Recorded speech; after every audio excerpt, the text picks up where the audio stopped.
Okay, so we're looking at the RSVP on Superlab 1. So obviously the first thing we have to do is configure our infinity numbers here and our admin groups. So set protocols MPLS, admin groups, we've got the group numbers here and the affinity numbers which will be stored in the CSPF database. Then here on the MPLS interface, of course, we have to actually assign these groups. So you've got the interface here and you've got the admin groups assigned. Okay, and then under protocol RSVP, now most of these commands tend to be interface based because most of the RSVP commands are actually set under protocol MPLS, for example, the admin groups. However, when we do actually go into protocol RSVP, it tends to be interface type commands. Here we have subscription, we're oversubscribing 120%, which we're doing everywhere except for the aggregate Ethernets.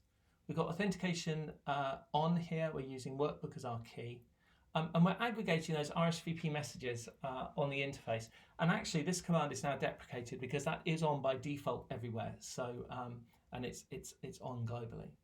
Okay, the final part to this, which is obviously essential, is we have to make sure that OSPF is using its LSA10s. It needs to be building a traffic engineering database for the CSPF calculations.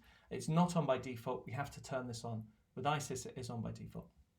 Okay, and the final command here, incredibly useful, set protocols MPLS, path MTU, RSV MTU signaling, a real saver there to be able to work out the MTUs that are available on the paths.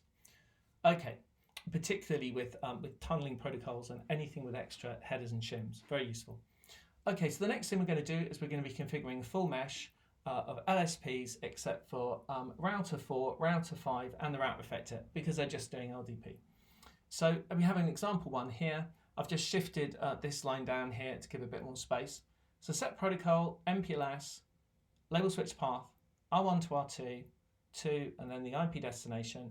We've got a bandwidth set here to 100 meg, which we've been asked to set everywhere, and other than paths coming from router 2 to router 8 and router 1.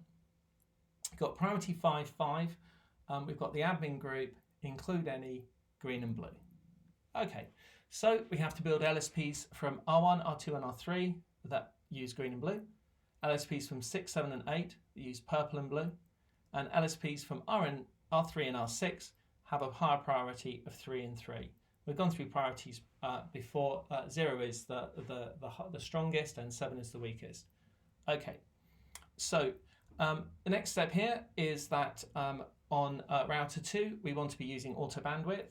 That's basically going to monitor the bandwidth over a time period, and then at the end of the time period, it's going to use the highest bandwidth reached, and it's going to re-signal the path to incorporate the new bandwidth. Okay, so set protocols MPLS statistics auto bandwidth file MPLS bandwidth, and that is going to turn that on router 2. Now we've got an extra LSP that's going to be added to router 2, heading to router 8. And an extra LSP from router 2 to router 1. So let's go up onto router 2. Let's have a look at the first and the second, the extra LSP. So set protocols, MPLS, LSP, R2 to R1 first. We've got the destination, the priority, the admin groups. And here we have the auto bandwidth. So the adjust interval, 86,400, which is 2 days and seconds. Minimum bandwidth 50 meg, maximum bandwidth 100 meg. And then the second new LSP is actually going to be the primary. So set protocols MPLS LSP R2 to R1 second. However, it is primary path 1. So let's have a look at that path 1. Set protocols MPLS path 1, 172.35.3 and 172.35.8. Now if we look at getting from R2 to R1, we have to use green and blue. So we can just jump across here. Now, we've been asked that the second path here, which of course is a primary path, doesn't use any of the same links. And that's easily done. We just go from R2 to R3 to R8 and then to R1. Now we are using a blue link, but we've been asked to not include any admin groups in the second path. So here we have set protocol MPLS LSP R2 to R1 second.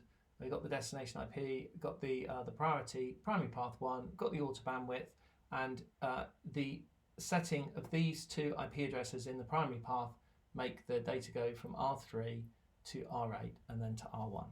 Okay, so the last part of this particular screen is the LDP tunneling.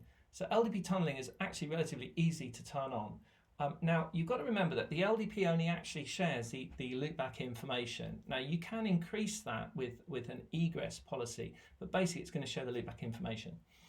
When you want to run LDP tunneling, you don't have to specify the loopback on the true LDP nodes like the route reflector, R4 and R5, but you do have to specify the loopback on any of the other nodes that are going to be doing the tunneling.